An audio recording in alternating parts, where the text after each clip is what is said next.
She turned to me and said, "But we just had hot dog day. What do you mean?" And that's what pushed me right out of my last 9 to 5. Let me tell you a quick story. In 2019, I decided that it was my turn to leave the matrix, and that was the last time I saw the corporate world. The work environment was just so horrible that employees were dropping left, right, and center. All my manager quit, okay? So that left me and a few others that were in my department report directly to the director, right? Because since we had no manager. In this space, the CEO had such a horrible attitude.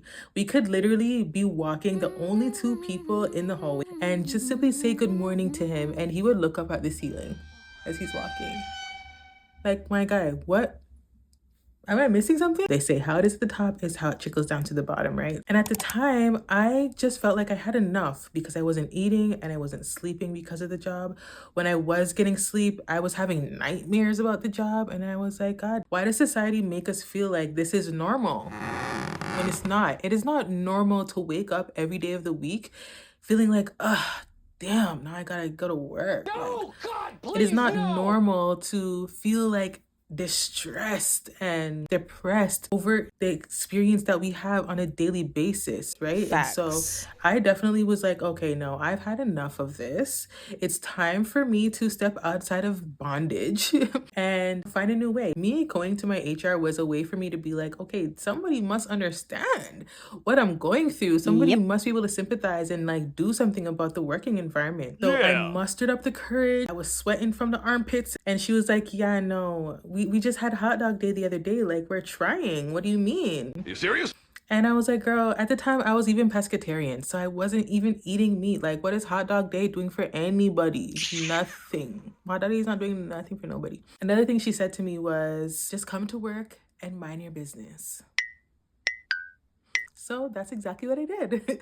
I came to work and I minded my business, and I started to care less and less about these people that obviously didn't care about me at all. And it got to the point where I was just doing enough for what I was getting paid for. And the director didn't like that. So? I was started to focus more on my business and was building my confidence coaching business on the side, right? As my little side hustle. So at some point, early on in this entrepreneurial journey, I had this amazing opportunity to mentor over 200 Indigenous and Black youth in Wollongong, Australia. So they were flying me out there as one of the mentors. Spoiler alert, I went. It was an amazing experience and was like the launch pad for so many other things.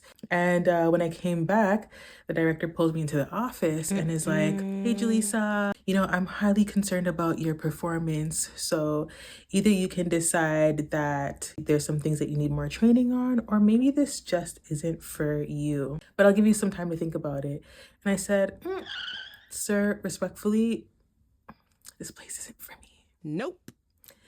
And what happened after that is history. Anyone that's close to me knows. We're going to have to get a little closer for you to get the rest of that story. But all I have to say is, my friends, it's time to live in a reality that is meant for you. That you have space to free yourself. That you have space to step outside of the comfort zone. That is the self-determination that it's going to take for you to thrive as an entrepreneur. And that was just my first step into the journey. Maybe I will share the rest of that story. Comment below if you want to hear it.